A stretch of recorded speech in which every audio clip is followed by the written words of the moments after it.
नमस्कार, himachalavibhi.com से मैं दिव्या। पेश है आज के मुख्य समाचार। सीएम जयराम ठाकुर पहुंचे धर्मशाला। जिला परिषद में बीजेपी को काबिज करने की बनेगी रणनीति। ऊना में कांगड़ा पंचायत प्रधान के घर के बाहर खड़ी गाड़ियों के शीशे तोड़े। कांगड़ा में ठग ने एटीएम कार्ड क्लोनिंग कर ऊना में निकाले पैसे। अब्दुल्लापुर के युवक के खाते से उड़ाए 22,000 रुपए। दिल्ली हिंसा पर संसद में बोले राष्ट्रपति कोविंद, तिरंगे और गणतंत्र दिवस जैसे पवित्र दिन का अपमान बहुत दुर्भाग्यपूर्ण। पीएम मोदी बोले, इस दशक का पहला सत्र आजादी के दीवानों के सपने पूरे करने का अवसर। पंजाब में सीबीआई की बड़ी कार्रवाई, एक साथ 40 जगह छापे मारे। दिल्ली उपद्रव मामले में कांग्रेस के वरिष्ठ नेता थरूर और 6 पत्रकारों पर केस। अब समाचार विस्तार से। सीएम जयराम ठाकुर अभी धर्मशाला पहुंच गए हैं। सीएम जयराम जिला परिषद कांगड़ा में बीजेपी को काबिज करने के लिए रणनीति को अंजाम देने के लिए ही यहां आए हैं। वे आज ही शाम को वापस शिमला लौट जाएंगे। एक दिवसीय दौरे के लिए वे मंडी से सुबह 9:45 बजे धर्मशाला पुलिस ग्राउंड हेलीकॉप्टर से पहुंचे। इसके बाद उन्होंने परिधि गृह में लोगों की समस्याएं सुनी। यहां से शाम को 4:15 बजे धर्मशाला से शिमला के लिए रवाना होंगे। सीएम आज यहां ना किसी तरह की जनसभा संबोधित करेंगे और ना ही किसी कार्य की आधारशिला या उद्घाटन कार्यक्रम होगा। जाहिर है कि यहां उनके आने का एकमात्र कारण है जिला परिषद अध्यक्ष व उपाध्यक्ष का चुनाव। 30 जनवरी को कांगड़ा में जिला परिषद अध्यक्ष व उपाध्यक्ष तय होने हैं। इसके लिए जो भी जोड़ तोड़ होना है उसको अंजाम देने के लिए आज सीएम यहां पहुंचे हैं।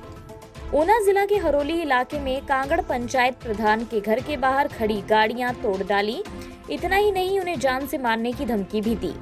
बताया जा रहा है कि इस काम को अंजाम देने वाले कुछ युवक देर रात गाड़ियों में भर कर आए थे। इस संबंध में प्रधान ने पुलिस में शिकायत दर्ज करवाई है और 2 लोगों के नाम बताए हैं।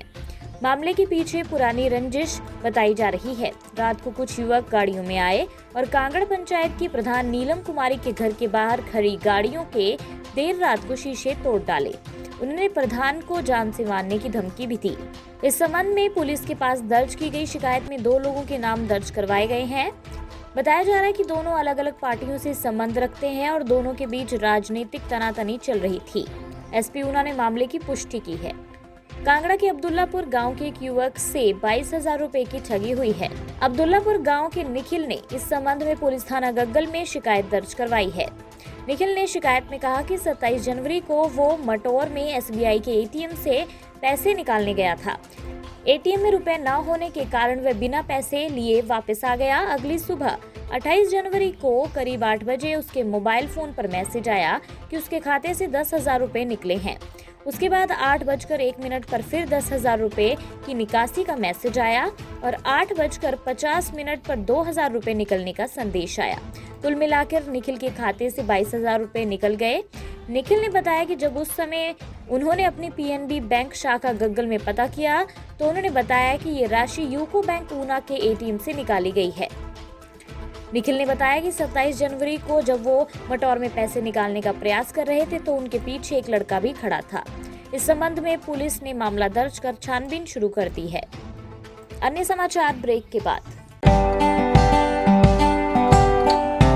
Shri Balaji multi speciality hospital Kangra, जहां आपको एक ही छत के नीचे मिले बेहतरीन चिकित्सा सुविधाएं, cardiology, laparoscopic, general surgery, neuro surgery, orthopaedics, paediatric, radio diagnosis, urology, gastroenterology, ophthalmology, pathology, medicine, anaesthesia और डेंटल जैसी अत्याधुनिक और बेहतरीन चिकित्सा सुविधाएं, 24 घंटे इमरजेंसी सुविधा, 9 बेड के साथ critical care unit, cardiac monitor और डिफिब्रिलेटर्स, सेंट्रल ऑक्सीजन लाइन और वेंटिलेटर सुविधा। हिमाचल प्रदेश के सबसे बड़े निजी स्वास्थ्य सेवा प्रदाताओं में से एक Shri Balaji multi speciality hospital Kangra राष्ट्रीय स्वास्थ्य बीमा योजना के साथ सूचीबद्ध Shri Balaji multi speciality hospital Kangra BPL परिवारों के लिए अस्पताल में कैशलेस भर्ती होने के साथ ही ईसीएच की भी सुविधा। हमारा पता Shri Balaji multi speciality hospital, Balaji Vihar, Ujjain, Kangra. संपर्क करें 9218411108 पर। Shri Balaji multi speciality hospital Kangra.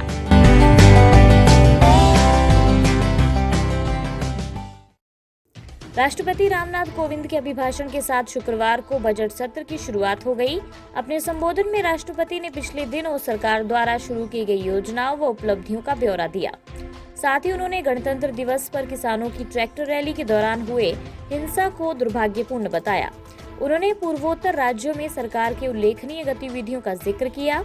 राष्ट्रपति ने कहा कि पिछले दिनों हुए तिरंगे और गणतंत्र दिवस जैसे पवित्र दिन का अपमान बहुत दुर्भाग्यपूर्ण है। जो संविधान हमें अभिव्यक्ति की आजादी का अधिकार देता है, वही संविधान हमें सिखाता है कि कानून और नियम का भी उतनी ही गंभीरता से पालन करना चाहिए। राष्ट्रपति ने देश के मैन्युफैक्चरिंग से जुड़े 10 सेक्टरों के लिए देश में लगभग 1.5 लाख करोड़ रुपए की प्रोडक्शन लिंक्ड इंसेंटिव स्कीम लागू करने की बात कही। उन्होंने कहा कि इसका लाभ इलेक्ट्रॉनिक्स सहित अन्य दूसरे सामान की मैन्युफैक्चरिंग में दिखने भी लगा है। पीएम नरेंद्र मोदी ने शुक्रवार को संसद के बजट सत्र के पहले दिन उम्मीद जताई कि लोकतंत्र की सभी मर्यादाओं का पालन करते हुए सभी सदस्य चर्चा के माध्यम से जन आकांक्षाओं की पूर्ति में योगदान देंगे। उन्होंने कहा कि देश को अपेक्षा है कि इस सत्र में सभी प्रकार के विचारों की प्रस्तुति हो और उत्तम मंथन से उत्तम अमृत निकले। बजट सत्र के पहले दिन संसद भवन परिसर में संवाददाताओं को संबोधित करते हुए पीएम ने कहा कि ये इस दशक का पहला सत्र है और ये दशक भारत के उज्जवल भविष्य के लिए बहुत ही महत्वपूर्ण है। आजादी के दीवानों ने जो सपने देखे थे, उन सपनों को तेज गति से सिद्ध करने का ये स्वर्णिम अवसर अब देश के पास आया है। इस दशक का भरपूर उपयोग हो, इसलिए इस सत्र में पूरे दशक को ध्यान में रखते हुए चर्चाएं हों। किसान आंदोलन के बीच पंजाब में सीबीआई ने एक साथ 40 जगह छापे मारे हैं।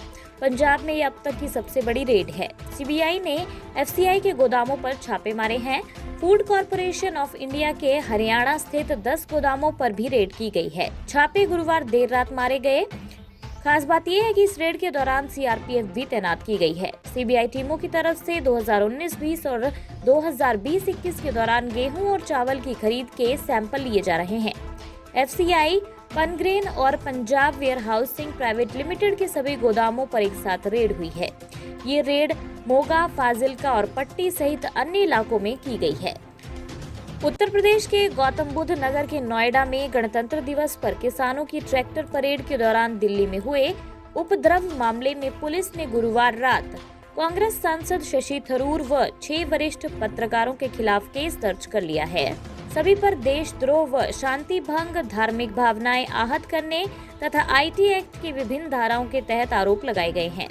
नोएडा के सेक्टर 20 थाना पुलिस के मुताबिक सुपरटेक केपटाउन निवासी अर्पित मिश्रा ने बताया कि दिल्ली में उपद्रव के दौरान कुछ लोगों ने अपमानजनक, गुमराह करने और उकसाने वाली खबर सोशल मीडिया पर प्रसारित की थी कि पुलिस ने ट्रैक्टर चालक किसान की गोली मारकर हत्या कर दी है।